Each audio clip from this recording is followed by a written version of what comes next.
Hello, नमस्ते, welcome. आप सभी का स्वागत है। कैसे हैं आप सब? तो दोस्तों, मैं हूं अमित महावर और बहुत टाइम बाद फिर से मैं एक नई वीडियो लेके आया हूं।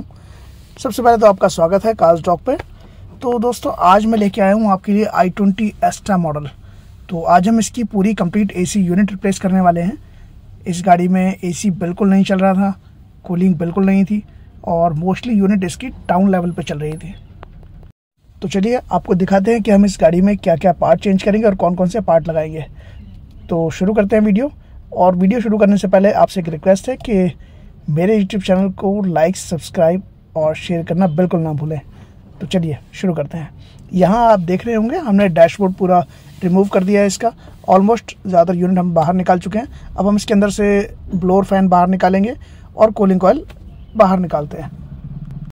ये जो आप कंसोल बॉक्स दे रहे हैं, इसके अंदर ही कूलिंग कॉइल और हीटर कॉइल होती है। ये पूरा इंटरनल एसी यूनिट का कवर्ड होता है, तो हम इसको रिमूव करेंगे।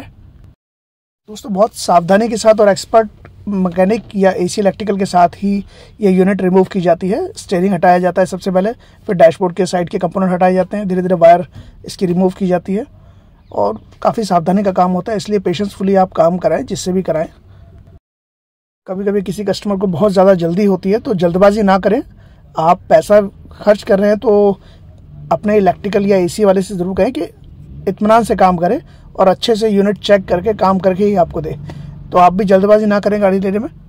तो देखिए, ये है ओरिजिनल पार्ट। ये कूलिंग कॉइल है। हम पुराने कूलिंग कॉइल से रिप्लेस कर रहे हैं ओरिजिनल न्यू कूलिंग कॉइल को। ये पुरानी कूलिंग कॉइल है आपकी और वो दूसरी नई कूलिंग कॉइल है। तो दोनों में डिफरेंस आप देख सकते हैं। हालांकि इसमें बहुत माइनर सा लीक था, जिसकी वजह से पता नहीं चलता। साथ ही साथ हम इसका कंप्रेसर रिप्लेस कर रहे हैं। इसका हम ओरिजिनल ही कंप्रेसर डाल रहे हैं हुंडई का, जो गाड़ी में लग के आता है। दोस्तों, हुंडई की गाड़ियों की खासियत है, अगर आप ओरिजिनल पार्ट डालेंगे, जेन्युइन पार्ट डालेंगे, तो ही आपको इफिशिएंट कूलिंग दे पाएगा, एक अच्छी कूलिंग आपको मिल पाएगी। अगर कोई भी उसमें सेकेंड हैंड पार्ट यूज़ करता है या चाइनीज़ पार्ट यूज़ करता है, तो वो कामयाब नहीं होता। पहली बात तो उसके फिटमेंट होने के दौरान काम स्टार्ट होने के चांसेस ही बहुत कम होते हैं। बहुत रेयर होता है, अगर फिटमेंट हो भी जाए, स्टार्ट हो जाए, तो शायद लंबे टाइम नहीं चल पाएगा, जल्दी पार्ट डैमेज हो सकता है। ये जेन्युइन पार्ट है। और एसी कंप्रेसर की अगर मैं बात करूँ, तो एसी कंप्रेसर डाउन क्यों होता है? एसी कंप्रेसर का एक टाइम लिमिट होती है। 6 से 7 साल ही ओरिजिनल पार्ट चल पाता है।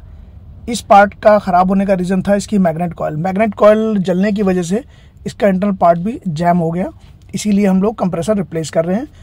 बट जब हमने कंप्रेसर रिमूव किया तो हमने देखा पाइपलाइन में, कूलिंग कॉइल में और कंडेंसर के अंदर ब्लैक ऑयल चला हुआ था। जब ऑयल ब्लैक हो जाता है तो ज़्यादा बेटर है कि आप उसको पूरे को रिप्लेस कराएं, साफ़ ना कराएं। मैकेनिक के कहने पे वो कामयाब नहीं होता। बहुत रेयर चांस ही होते हैं कि जब वो कामयाब हो सकता हो, गाड़ी अगर कम चली है या लेस चली है तो ही। दूसरा, जब भी आप ओरिजिनल जेन्युइन हुंडई का पार्ट परचेज करें या आपका मैकेनिक लेके आए, तो मेक श्योर फिटमेंट से पहले उसका पॉइंट टू पॉइंट ज़रूर चेक हो। आप उसके बोल्ट से लेके हर एक चीज़, जहाँ जहाँ पाइप फिटमेंट होनी है, सब प्रॉपर मैच कर लें, चेक कर लें। तो चलिए आप आगे चलते हैं। ये है कंडेंसर। हम इसका कंडेंसर भी ओरिजिनल रिप्लेस कर रहे हैं। जेन्युइन कंडेंसर ही हम इसमें फिटमेंट करेंगे। अगर कंडेंसर कोई आपको ये कहता है कि आप ताइवान डलवा लो, थोड़ा सस्ता पड़ेगा, सेम होता है देखने में, तो ऐसा बिल्कुल ना करें। आप ओरिजिनल कंडेंसर ही डलवाएं। प्रॉपर कूलिंग आपको तभी मिलेगी जब जेन्युइन कंडेंसर लगा होगा बाकी यूनिट के साथ का।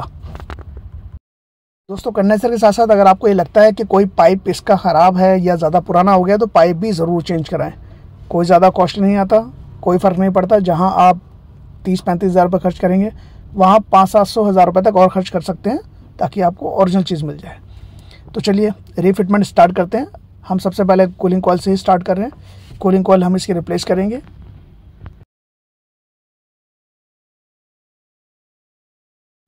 और साथ में ये भी ध्यान रखें दोस्तों, जब भी आपका मैकेनिक या आपका एसी इलेक्ट्रिकल वाला यूनिट को वापस रीफिट कर रहा हो, तो सारे स्क्रू ज़रूर लगाए।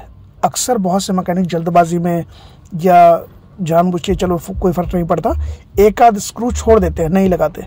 ये आपको बाद में इशू करता है। जब आप गाड़ी ड्राइव करके देखेंगे तो कहीं ना कहीं अगर कोई पैनल लूज़ रहेगा तो वो साउंड करेगा, इरिटेट करेगा, और दोबारा उसको फिक्स करने के लिए आप डैशबोर्ड खुलवाएंगे तो फिर से वही आपको लेबर पे करनी पड़ेगी, जिसका कोई बेनिफिट नहीं होता।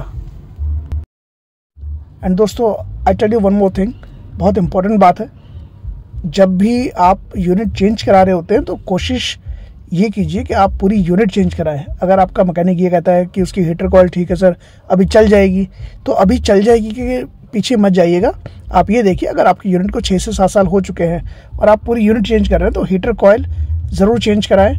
अगर कूलिंग कॉइल आपकी ठीक है, हीटर कॉइल वो कहता है कि अभी चल जाएगी ठीक है, तो ऐसा ना करें। हो सकता है वो साल में 1.5 साल में दोबारा ख़राब हो, फिर से आपको उतना ही पे करना पड़ेगा लेबर, उतनी ही दोबारा गैस रिफिल होगी, तो कोई बेनिफिट नहीं होगा।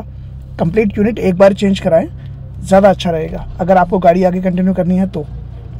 गाड़ी अगर आपका चेंज का प्लान नहीं है, कुछ साल और ड्राइव करनी है जिसके लिए आप पैसा लगा रहे हैं इसी यूनिट में, तो मेक श्योर कि सही चीज़ हो, सारी चीज़ परफेक्ट हो और नहीं हो।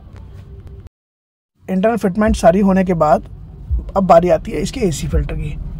अगर आपकी गाड़ी Hyundai ग्रैंड i10 है, i20 है, तो इसमें बहुत सिंपल फ़िल्टर आता है। फ़िल्टर ज़रूर आप चेंज कराएं अगर ज़्यादा गंदा है तो, अगर कम गंदा है तो उसको क्लीन करके वापस लगवाएं। तो चलिए दोस्तों, अब हम इसका डैशबोर्ड वापस फिट करेंगे। डैशबोर्ड के साथ साथ इसकी आउटर फिटिंग की तरफ भी चलेंगे। यहाँ हमने कंडेंसर रिप्लेस कर दिया है, कंडेंसर हमने वापस लगा दिया। कंडेंसर के साथ साथ आपको एक चीज़ और ध्यान देनी है, रेडिएटर ज़रूर चेक करना है। अगर रेडिएटर आपका चौक है तो आप उसे भी क्लीन करा सकते हैं। रेडिएटर को क्लीन करा के उसमें नया कूलेंट रिफिल करा के ही उसको लगवाएं। आपको कंप्रेसर और दिखाता हूँ। ये हम लोगों ने यहाँ नया कंप्रेसर लगा दिया है, एसी का पाइप इसका रिप्लेस कर दिया है। अब इसकी फिटिंग होने के बाद हम लोग एक तो इसकी लीकेज चेक करेंगे, कहीं कोई लीकेज तो नहीं है। ये गाड़ी का पुराना कंप्रेसर है। तो अब बारी है एक और पॉइंट ध्यान में रखने की, इसकी वी बेल्ट ज़रूर चेक करें। अगर एसी की बेल्ट इसकी पुरानी हो चुकी हो तो मेक श्योर वो भी चेंज करा लें।